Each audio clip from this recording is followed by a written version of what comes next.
Good evening. Our top story today is Justin Fields has been traded to the Pittsburgh Steelers, where they had already acquired Russell Wilson. The Chicago Bears will receive in compensation for Justin Fields, I believe. I'm trying to find it. The lint in my pocket. They got barely anything for him. They got a 6th-round pick, which is going to be a conditional 4th-round pick if he hits some certain playing time marks. But Mike Tomlin has already come out today and said that Russell Wilson is going to be the starter. I'm sure there's going to be some level of competition in the quarterback room there in Pittsburgh, but it does seem that Justin Fields is going to be Russell Wilson's backup.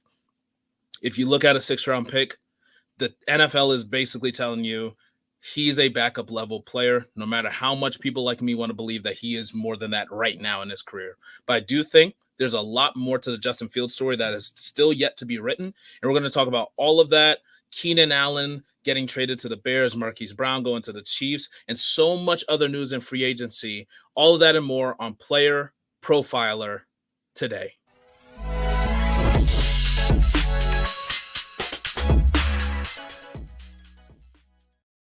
Okay, so Justin Fields, he is a Pittsburgh Steeler.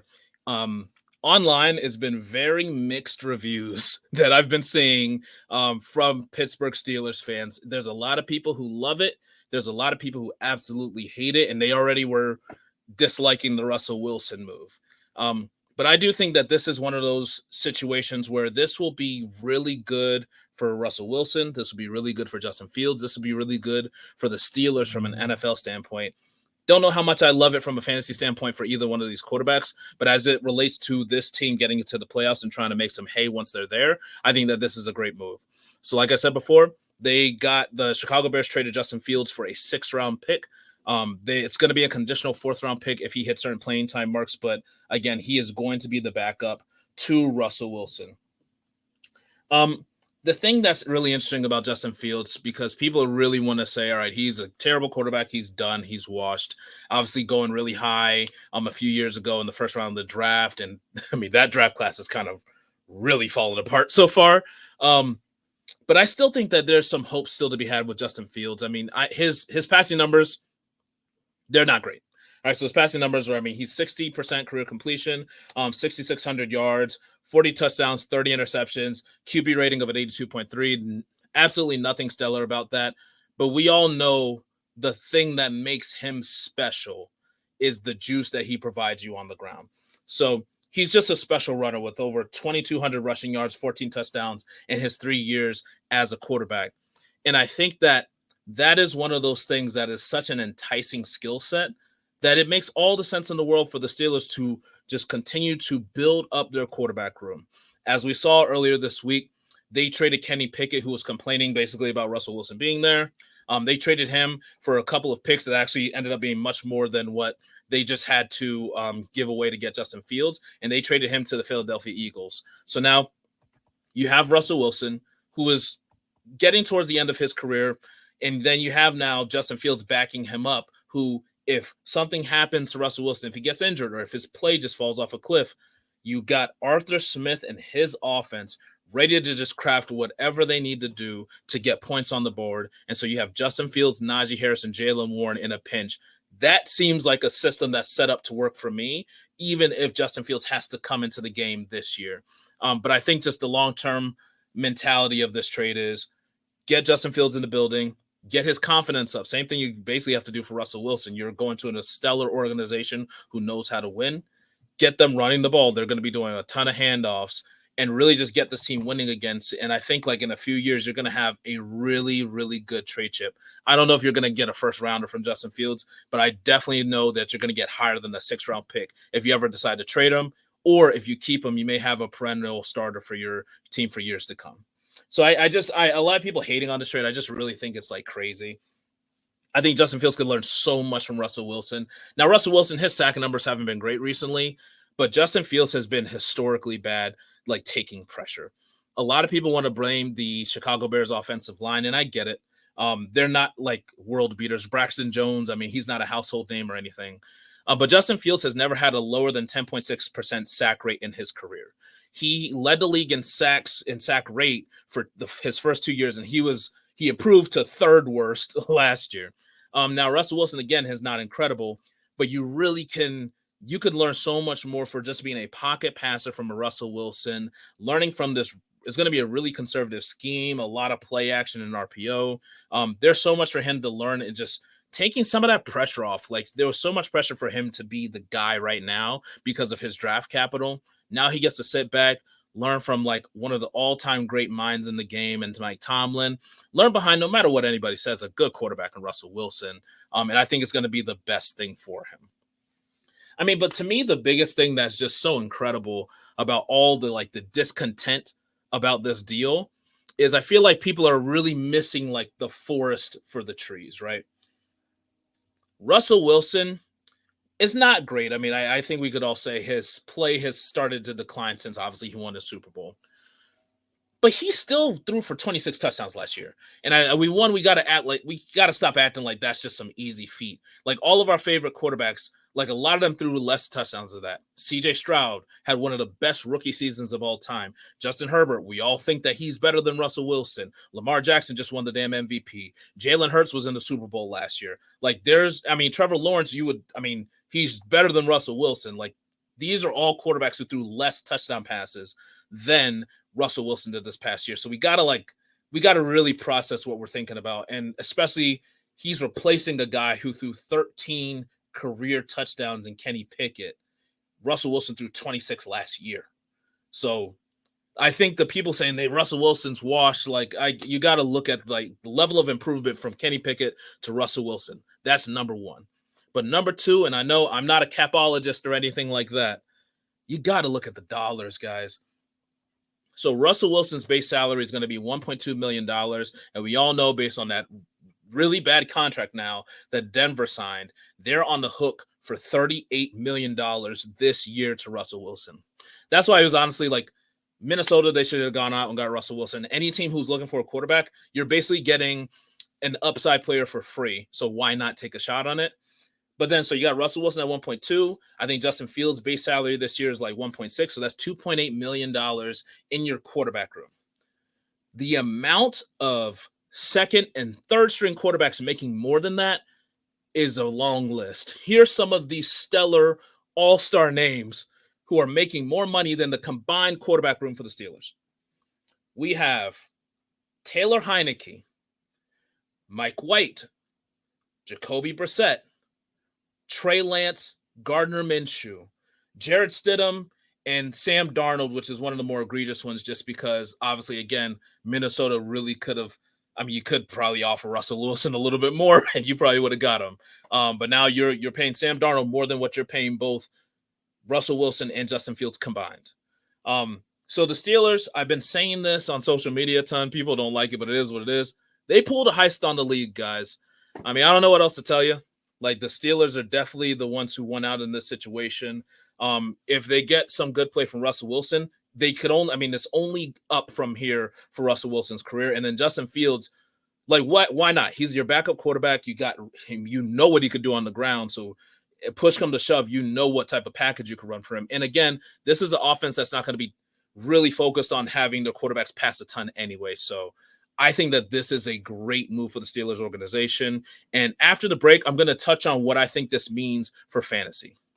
Now, I know many of you are looking for a secret weapon for your Dynasty League, and I have it. It's called the Dynasty Dominator app. You go to the App Store, go to Google Play. It's right there. It's $5 to download, and then every year it's $5 to load the next incoming class of rookies. You can add superflex, add tight end premium. It's incredible because it allows you to look up players. It allows you to vote on whether a player is a buy, hold, or sell, and then see the market sentiment on that player. And you can compare their lifetime value rating from PlayerProfiler to their Dynasty ADP at the FFPC, all in the price lookup tool. And beyond that, we have a trade analyzer, so you'll never lose another Dynasty trade again. And in our settings, you can set this is a win now team, this is a rebuilding team, and then we let you compare players. Look at their metrics side by side, prospect metrics, NFL metrics. It's all there. It's $5 in the App Store. There's some add-ons for Superflex and to buy the upcoming rookie class. Every year, you're going to spend $5 on this thing, and it's going to be well worth it.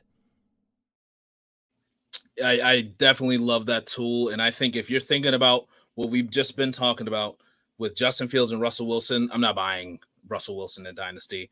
But I don't mind throwing out some feelers for Justin Fields. I do think this is the low point of when you're going to be able to go get him. So I would not mind throwing out some just low ball offers to see if somebody's willing to come off Justin Fields and you just stash him on your bench, because obviously he's not going to likely play unless something goes wrong for the Steelers this year. Now, speaking of the NFL, or speaking of fantasy, let's just hop to the NFL picture. I already talked about it. I think this does make them a solid playoff team. Definitely a playoff contender. I think that they're definitely in line to at least win one playoff game for sure, depending obviously on the teams who get there. But they're going to have one of the top defenses in the league this year, especially adding Patrick Queen. They have star power on their defense side of the ball, and that unit is going to have to show up in order for them to do what a lot of people hope they're going to do in that really tough division. I do love their offensive line. I'm liking the fact that we're going to see Jones start this year. I mean, this offensive line is going to be able to run the ball. You got Arthur Smith. No matter what we think, and especially from a fantasy perspective, he's a good offensive coordinator, and he is amazing at running the ball. We're going to see Najee. We're going to see Jaylen Warren. We're going to see some road grading from this offensive line and their tight ends who could block really well. So I do think that they're going to be set up for success. And especially if you think about it, last year, they went 5-1 in that hellacious division. Not that they're going to go 6-0, but we always got to remember, with Mitch Trubisky, Kenny Pickett, Mason Rudolph, this team was still getting it done in the division. So now you got more competent quarterback play and you got some depth behind them too. I think that they're set up for success from an NFL perspective. Now, fantasy. We always got to talk fantasy. Like I said, Russell Wilson or Fields, I'm not looking at them and redraft. Fields in Dynasty. I'm going to throw out some feelers to see if I can get them cheap. George Pickens didn't really change with the Justin Fields news, but man, George Pickens is about to go crazy. In my initial rankings, I started doing those for this upcoming season. He was right inside my top 20, and it just feels too low. It feels too low. Now, I expect them to do something. They're going to add some piece probably in the draft, but I wouldn't be surprised if it's not a top 3 round pick. And so if it's just going to be George Pickens, the George Pickens show out there at receiver, he's going to be getting every single his target share is going to likely be over 28% plus a normal number one would be. He's going to dominate, and he may get closer to the top 10 than even I realize. I also like this for Pat Freiermuth, especially the way that Russell Wilson tends to lean on his tight ends. And I actually love this. I mean, obviously the running, like I've talked about, Arthur Smith, you got Najee, you got Jalen. They're going to get fed the ball a ton. But Russell Wilson loves to check down to his running backs. So I do think Najee's probably going to have a slightly better receiving year than he typically does. And Jaylen Warren can eat because he was really dominating the third down work. So from a fantasy perspective, there's some pieces to be excited about here. I'm not going to overdraft any of these guys, but I think that they're really exciting. But now we do have to touch on the team where Justin Fields was just traded from. So I do believe now that they've officially gotten Justin Fields out of the building, they are locking in Caleb Williams as a number one pick. This is that type of move. They are going all in with the trades they've made, which I'm going to talk about. But obviously they traded away their previous first round pick at quarterback. And I think that he's going to do better than I even initially thought in fantasy. Caleb Williams, that is. I think this is this new look offense is just not that it's getting slept on, but man, we got to just talk about it a little bit. Let's start. I mean, we're going to start with the offensive line because they've been getting crushed. And I do think, unfortunately, again, I like Fields. So much of the sack production was a function of the quarterback. So I think Fields had the worst sack rate in the league again the first 2 years of his career. And then last year was the third worst. He was never sacked less than 10.6% of the time. So 10.6% of the time that he is back there, he's getting sacked. That is incredibly high. But you compare that to a player who got the lowest sack rate in the league under his starts, Tyson Bagent, when he was starting for those 4.5 games or playing for those 4.5 games, he had a league low 3.4% sack rate. That tells you not that the Chicago Bears offensive line is elite, but it really does tell you there's a lot that Justin Fields has to be he has to work on a lot of things to fix that sack production. He gets sacked way too much, and undrafted rookie quarterback coming in last year was the league low in sack percentage when he was playing behind the same guys. And so that's why, to me, everyone's saying like if you draft Caleb Williams, he's gonna get killed behind that offensive line. I just don't think that's true. Like they had like Braxton Jones is a good tackle. Tevin Jenkins had one of his best years ever as a pro last year. I'm not giving up on Darnell Wright after one season. Again, I do think so much of the sack production was on Fields. So, and I mean, they got Coleman, Shelton from the Rams, and I love him as a center. Like they've upgraded significantly, and they have the 9th overall pick, so they may still add another piece to that offensive line. Like if you want to upgrade from Braxton Jones, you may have one of these stellar tackles to do it. So I'm loving the fit there. So offensive line, the Bears are stacked there. Now we got to talk about the skill positions. So obviously we got the quarterback. I think it's going to be Caleb. Offensive line is great. Running back room is really good. DeAndre Swift is a really good running back. And if he could stay healthy, because he did a pretty good job of this past season, one of the most dynamic players once he gets in the ball in his hand and he gets in space that you could have in the NFL. Gets to play his former team twice a year now. You also got obviously Khalil Herbert, Roschon Johnson. I hate it from a fantasy perspective because it just muddies the waters for that running back room. But for like this Bears offense, this is a massive improvement to me. Tight ends, Cole Kmet is still holding strong. He's going to be a good tight end this year, but they went and got Gerald Everett, who's one of the better yards after catch tight ends in the whole NFL. And so again, I don't love this for Cole Kmet because they got Gerald Everett, but for Caleb Williams, he has weapons galore. And obviously we got to touch on the wide receivers. DJ Moore, he had a 28% target share last year, and he was completely dominant. But the Bears just went and made a boss-ass move. They went and got Keenan Allen from the Chargers for, I believe it was 2024 4th-round pick. So that was some of the big news that broke. I believe it was Saturday night. Not Saturday night. It was a Friday night that news broke. And Keenan Allen is going to be a wide receiver for Caleb Williams now. Now you have one of the best route runners we've seen in a long time with just like a stud on the other side and DJ Moore who do anything in the world after the catch. You have so many different types of playmakers now in this offense. Both of those guys were going crazy last year from a production standpoint.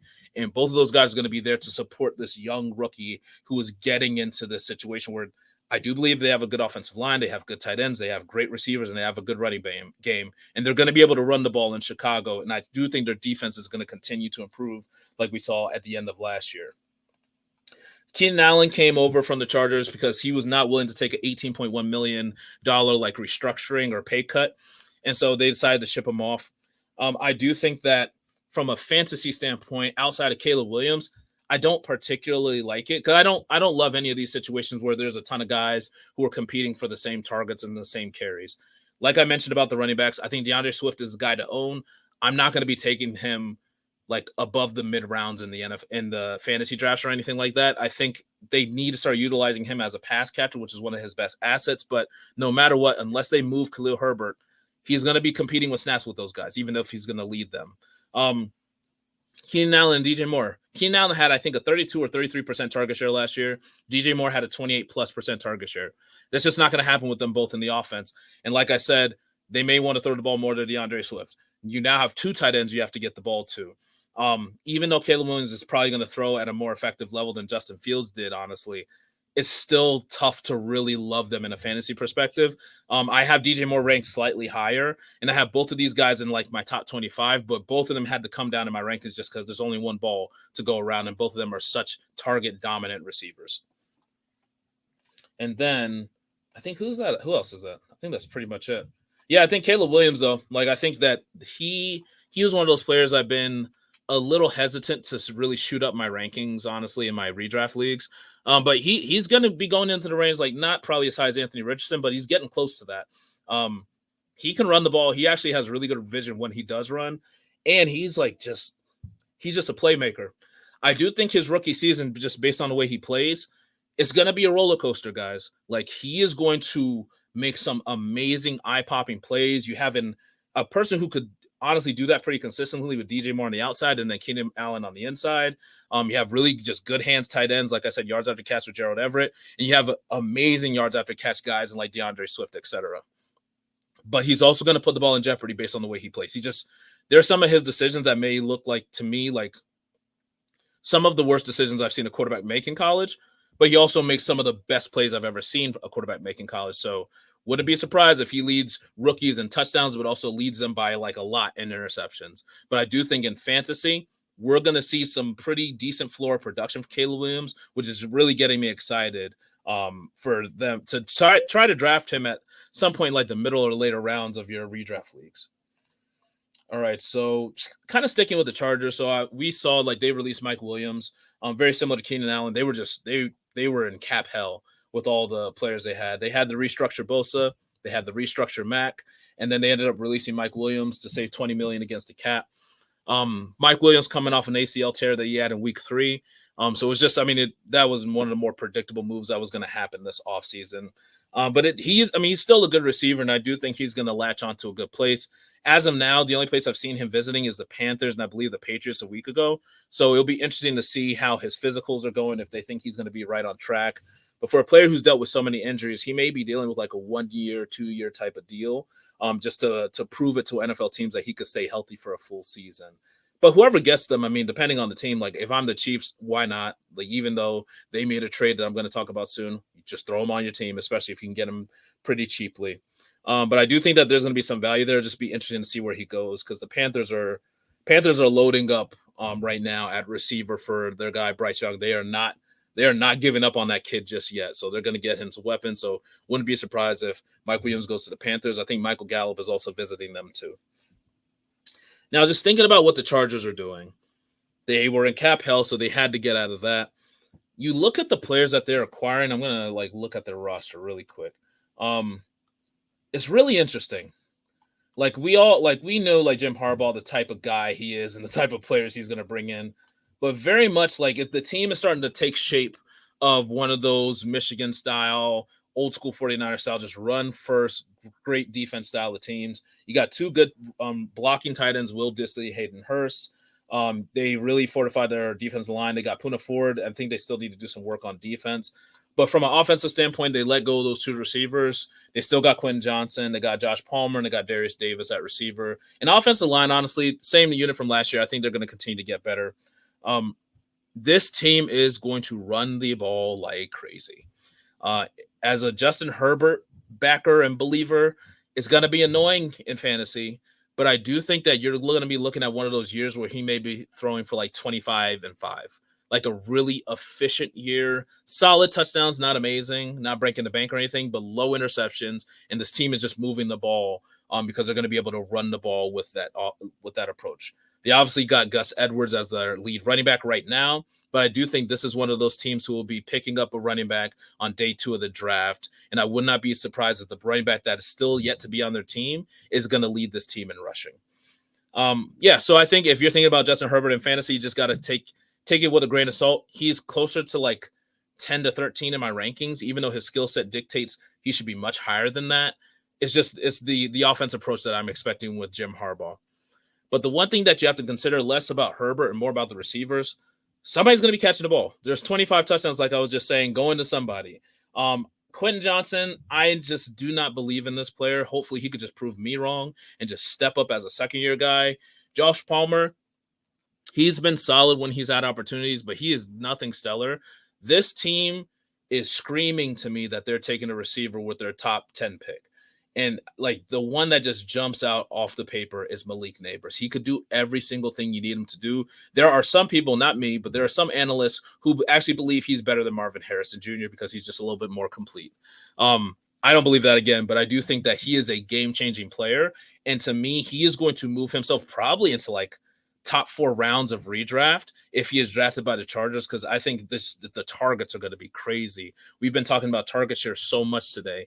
His target share may be insanity if he goes to the Chargers, or whatever receiver goes to the Chargers and ends up being their number 1.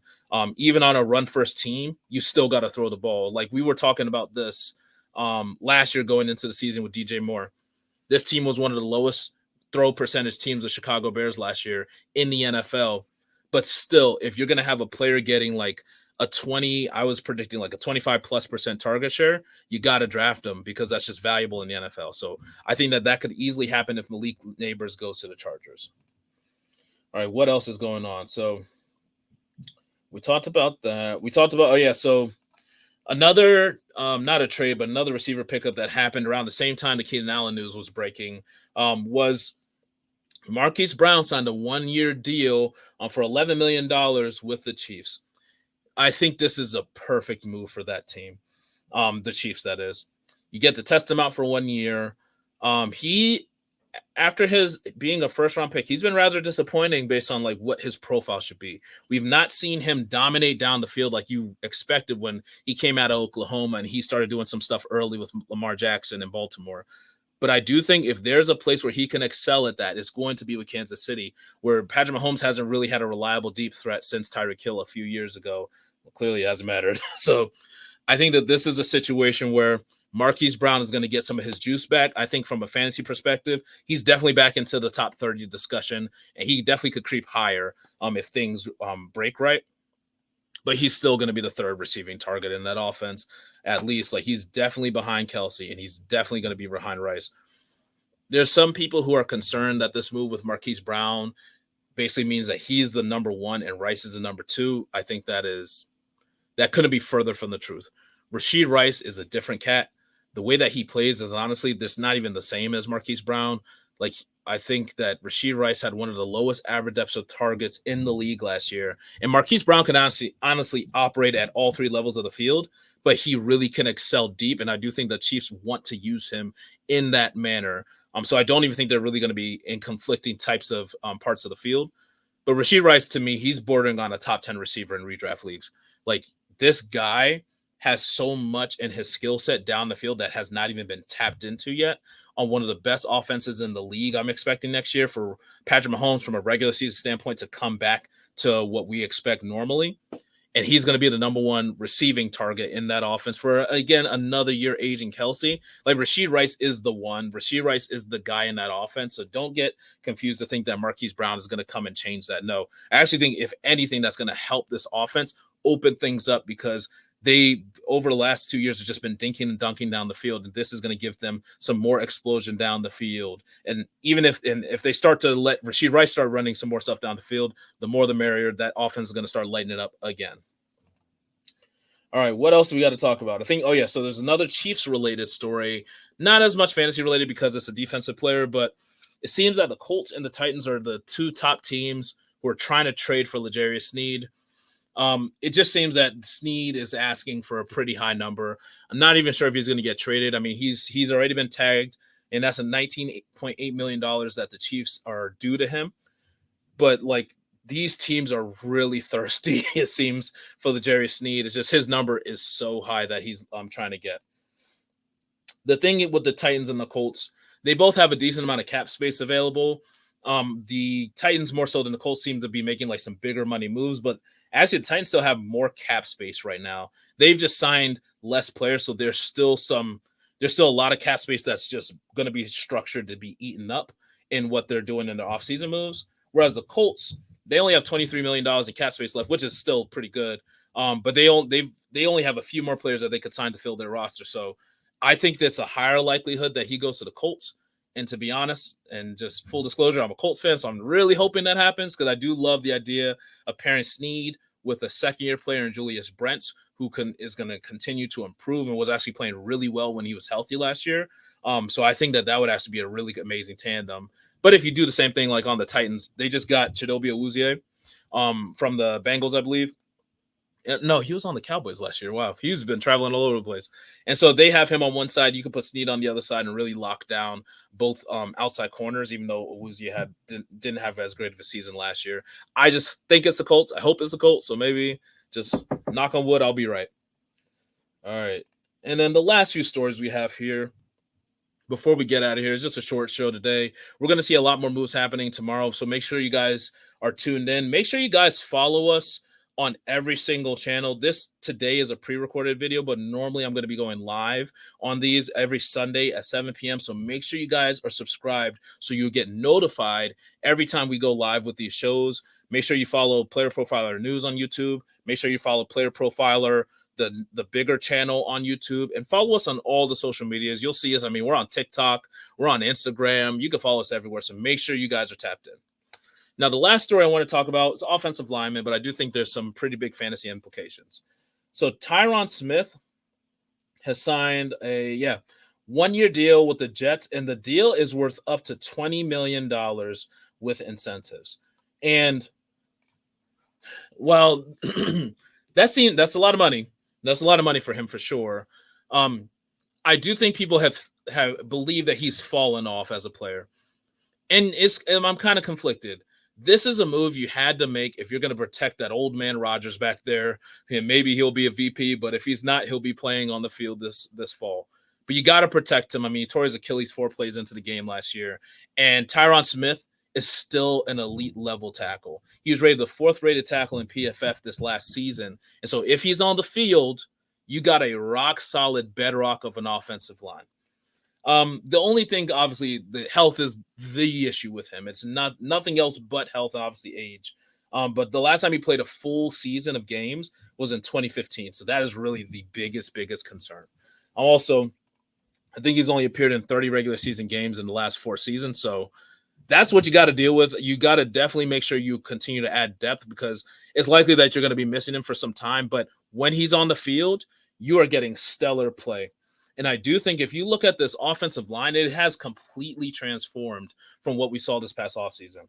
So you got Tyron Smith at left tackle. You just picked up John Simpson, the left guard from Baltimore. You got Joe Tippmann going into a second year. I think he's going to be rock solid. Elijah Vera-Tucker, I like him at right guard if he could stay healthy. And then Morgan Moses, you went and got him from Baltimore. You just stole 2 of the Baltimore starting offensive linemen. That's a massive upgrade. Massive upgrade. And I think the person who's going to benefit the most from that is Breece Hall. He did everything he could behind that offensive line. And even still with the terrible unit that he was playing behind, he started going ballistic at the end of the season. I'm not bold enough to do it. There's something in me that really wants to put him higher than CMC this year. I'm not going to do it. Maybe I'm too weak for it. But like Breece Hall, I think he could lead the league in rushing. I think he could lead the league in all-purpose yards. And if he is healthy, he could be the fantasy MVP, like no question. And they now have they've invested in the offensive line.